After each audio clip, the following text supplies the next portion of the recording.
প্রিয় দর্শক, আসসালামু আলাইকুম। আমার বরাবরই ভিন্ন ধর্মী কিছু ট্রাই করতে বেশি ভালো লাগে। তা আজকে আমরা যে সচরাচর খিচুড়ি খাই তার চেয়ে একটু আলাদা একটা খিচুড়ি আইটেম নিয়ে চলে এসেছি।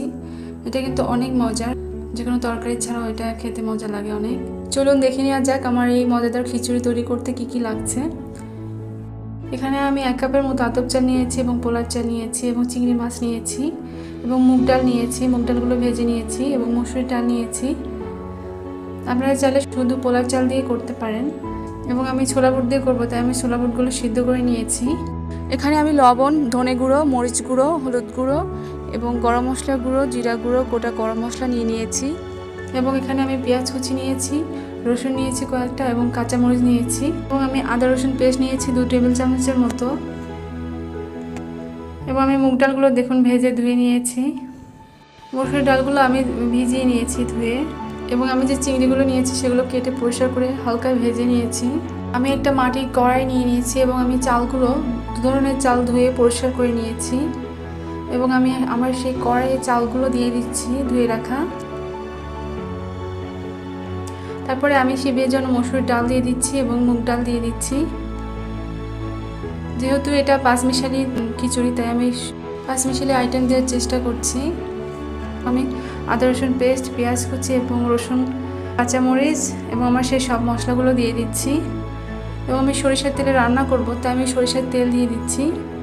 সুন্দর করে সব আইটেমগুলো মাখিয়ে নিচ্ছি। তারপরে আমি পর্যাপ্ত পরিমাণে পানি দিচ্ছি, যতটুকু পানি লাগবে পরিমাণ মতো পানি দিয়ে আমার ছোট্ট সেই কিউট চুলোতে আমি দিয়ে দিলাম। আমি এটা আজকে খড়ির চুলায় রান্না করব। দেখুন আমার খিচুড়িটা প্রায় অর্ধেকের মতো সিদ্ধ হয়ে গেছে। তখন আমি আমার সিদ্ধ করা ছোলা বুটগুলো দিয়ে দিলাম এবং ছোলা বুটগুলো সুন্দর করে আমি নেড়ে মিশিয়ে দিচ্ছি।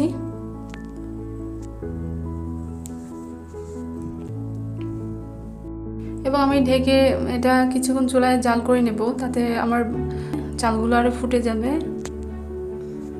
আমার প্রায় রান্না হয়ে গেছে, মানে খিচুড়িটা ফুটে উঠেছে। তখন আমার সেই ভেজে রাখা চিংড়িগুলো দিয়ে দিচ্ছি, দিয়ে মিশিয়ে দিচ্ছি।